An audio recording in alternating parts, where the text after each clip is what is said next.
Hello नमस्कार दोस्तों, Shri Ram nursing academy के यूट्यूब चैनल में आपका स्वागत है। तो आज आपके लिए एक बिग इन्फॉर्मेशन लेके आए हैं। डॉक्टर राम मनोहर लोहिया हॉस्पिटल में जो नर्सिंग ऑफिसर की वैकेंसी निकली है, आज अपन उसके बारे में बात करेंगे। कितनी पोस्ट आई हैं, कौन कौन फॉर्म भर सकता है, सैलरी क्या रहेगी, एलिजिबल क्राइटेरिया क्या रहेगा, एज कितने से एज से लेके कितने एज तक फॉर्म भर सकते हैं, प्री टेस्ट होगा, मेंस होगा या दोनों होंगे, सब्जेक्ट में क्या क्या वेटेज रहेगा, कितने क्वेश्चन नर्सिंग के आएंगे और कितने नॉन नर्सिंग के आएंगे, इन सब के बारे में अपन जानकारी लेते हैं। तो बने रहिए हमारे साथ।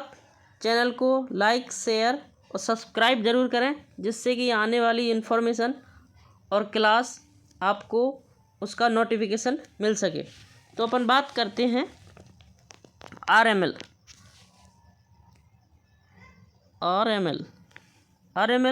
राम मनोहर लोहिया जो हॉस्पिटल है लखनऊ में, उसकी वैकेंसी के बारे में बात करते हैं। तो वैकेंसी कितनी आई है नर्सिंग ऑफिसर की वैकेंसी आई है 422 पोस्ट है। कितनी है? 422 पोस्ट है नर्सिंग ऑफिसर की। ठीक है, तो इसमें सैलरी पैटर्न क्या रहेगा, सैलरी कैसे आएगी? तो बेसिक सैलरी है 44,900 प्लस अलाउंस। अब प्लस अलाउंसेस मिल के सैलरी हो जाएगी 90,000 से लेके 1 लाख तक आपकी सैलरी हो जाएगी। 90,000 से लेके 1 लाख पर मंथ आपको सैलरी मिलेगी। ठीक है, फिर इसमें अपन बात करते हैं कि एज कितनी एज तक भर सकते हैं। तो इसमें एज है 18 साल से लेके 40 साल तक वाले फॉर्म भर सकते हैं। ठीक है, जिसकी 18 साल कंप्लीट कर ली है और 40 साल से पहले वाले फॉर्म भर सकते हैं। अब इसमें कितने टेस्ट होंगे? इसमें टेस्ट होंगे 2। टेस्ट कितने होंगे? 2।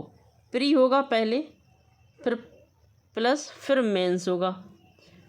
अब जो प्री क्वालिफाई कर गए हैं, प्री जिसने क्वालिफाई कर लिया है, उनका 5 गुना आपको मेंस में लिया जाएगा।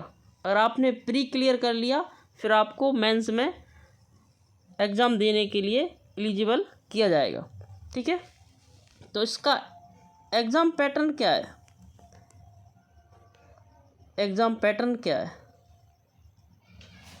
तो एग्ज़ाम पैटर्न में 100 MCQ आएंगे। कितने MCQ आएंगे? 100 MCQ आएंगे। 100 MCQ, उसमें से 60 नंबर के तो रहेंगे नर्सिंग के। 60 नंबर के किसके रहेंगे? नर्सिंग के। और जो 40 के हैं वो नॉन नर्सिंग के रहेंगे। नॉन नर्सिंग के, अब नॉन नर्सिंग में क्या आएगा? जीके, ठीक है, मैथ्स, ठीक है, फिर जनरल इंग्लिश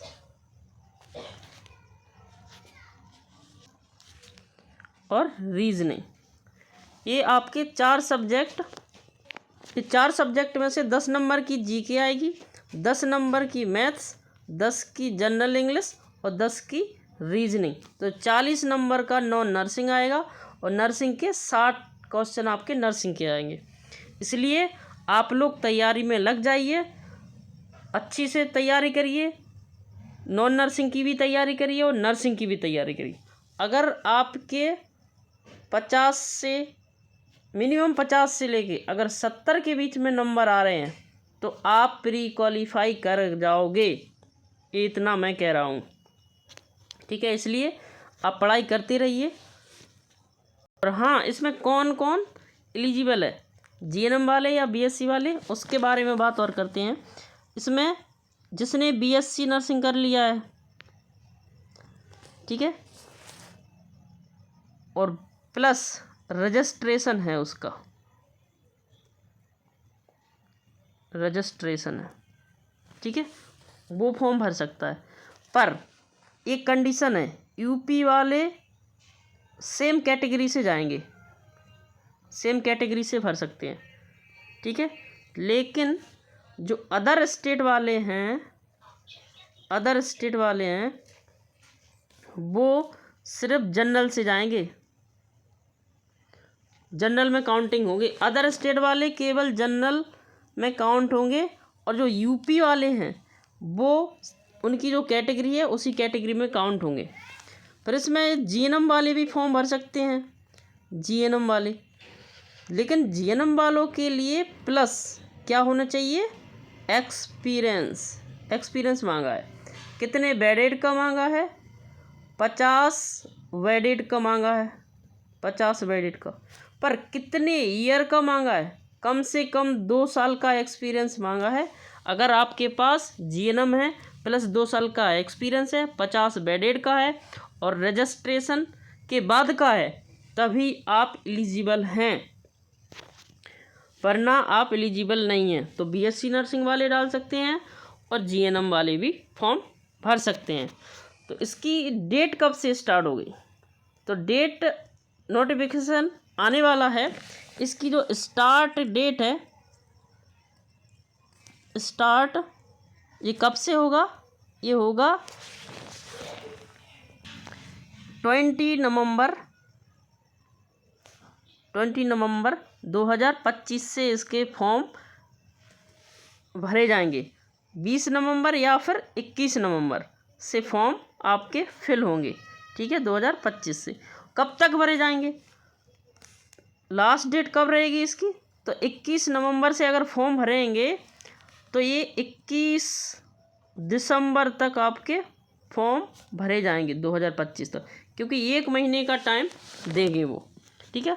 उसके बाद आपका एडमिट कार्ड आएगा, एग्ज़ाम डेट आएगी, उसके बाद एडमिट कार्ड आएगा, फिर आप एग्ज़ाम देने के लिए जाइए। तो आई होप कि आपको ये जानकारी अच्छी लगी हो, तो चैनल को लाइक, शेयर और सब्सक्राइब करें, बेल आइकन ज़रूर दबाएं, जिससे कि आने वाली अच्छी जानकारी और क्लास आपको जल्दी से जल्दी मिल सके। तो आप पढ़ते रहिए, तैयारी में लग जाइए।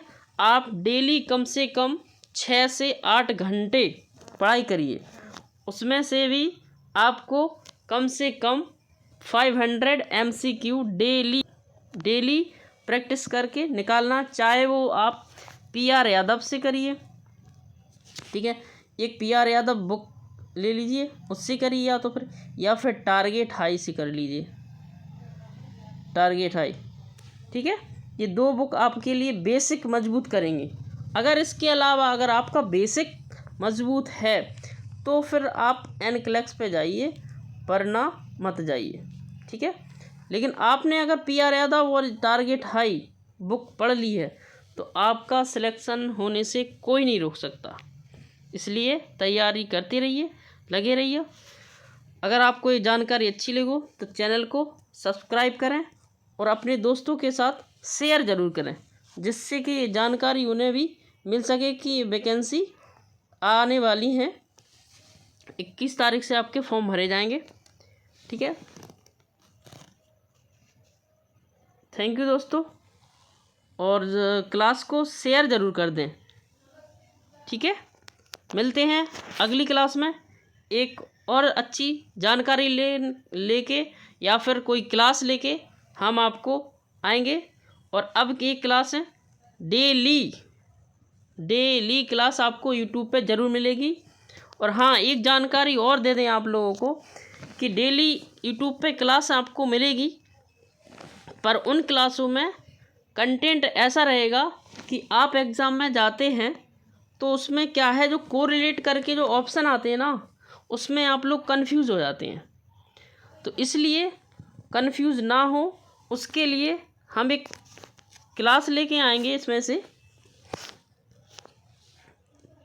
कहाँ है, इसमें क्लास कैसी लेके आएंगे, उसमें से ये लेंगे, जैसे कि मान लीजिए कि बीमारी हाइपोथायरॉयडिज्म है, ठीक है, और हाइपरथायरॉयडिज्म,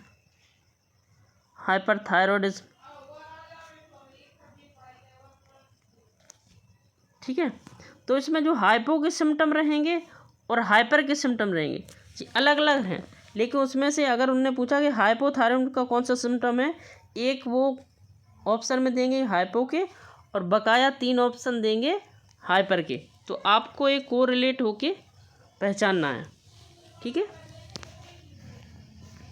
तो ये अपन क्लास लेके आएंगे बहुत अच्छी और शॉर्ट ट्रिक के साथ लेके आएंगे, तो अब ये क्लासें आपको डेली मिलेंगी, ठीक है।